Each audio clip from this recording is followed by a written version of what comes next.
அந்த கருமாரி கண் பார்த்து காலம் எல்லாம் காத்தருள்வாள்.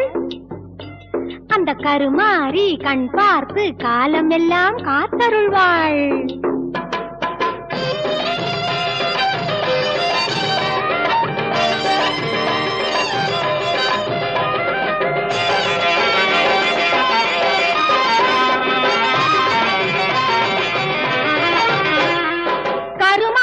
கருணையினால் கவலை பறக்குது, அவள் கண் திறந்து பார்ப்பதினால் செல்வம் பெருகுது.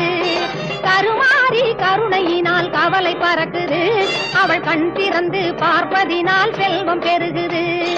எந்நேரம் அவள் நாமம் நாம் உரைத்தாலே, எந்நேரம் அவள் நாமம் நாம் உரைத்தாலே, எந்த துன்பம் வந்தாலும் சென்று மறையுது, எந்த துன்பம் வந்தாலும் சென்று மறையுது. கருமா